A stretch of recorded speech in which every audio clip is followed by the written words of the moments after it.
मुंबई, ठाणे आणि रायगड यासाठी भारतीय हवामान विभागानं आजच्या दिवसासाठी देखील पावसाचा रेड अलर्ट जारी केलाय। दुपारच्या नंतर मुंबईमध्ये ताशी 80 ते 90 किलोमीटर वेगाने वारे वाहण्याची शक्यता आहे। मुंबई महानगर क्षेत्रासाठी अतिवृष्टीचा इशारा जारी करण्यात आलाय। मुंबईमध्ये दुपारच्या नंतर सोसाट्याचे वारे वाहण्याची शक्यता आहे, त्यामुळे सतर्क रहा असं आवाहन मुख्यमंत्री देवेंद्र फडणवीसांनी केलं।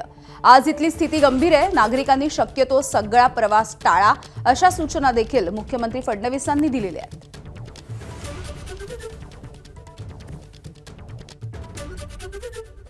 मी नागरिकांना विनंती करतो की आज दुपारनंतर खूप मोठ्या प्रमाणात वारे असणार आहेत, त्यामुळे झाडांवर त्याचा परिणाम होऊ शकतो।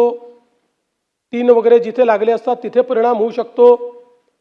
या दृष्टीनं लोकांनी सजग राहण्याची आवश्यकता आहे। 2 दिवस झाले ज्या ज्या ठिकाणी आपल्याला असं वाटतंय की इथे काही दुर्घटना होऊ शकते तिथले लोक बाहेर काढलेले आहेत, त्यांना काही वेगवेगळ्या ठिकाणी आपण ठेवलेलं आहे, पण लोकांनी ही सावधानता ठेवावी। शक्यतोवर सगळा प्रवास टाळावा।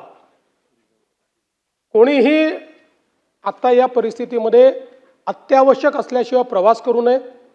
आणि विशेषतः युवांना माझी विनंती आहे की आजचे वारे आणि एकूण पावसाची परिस्थिती बघता टुरिझम म्हणजे ज्याला आपण असं म्हणतो की लोकांना युवांना आवडतं पावसात जाणं, धबधब्यांवर जाणं, तर आज ते टाळावं अशा प्रकारची मी सर्वांना नागरिकांना विनंती करतो।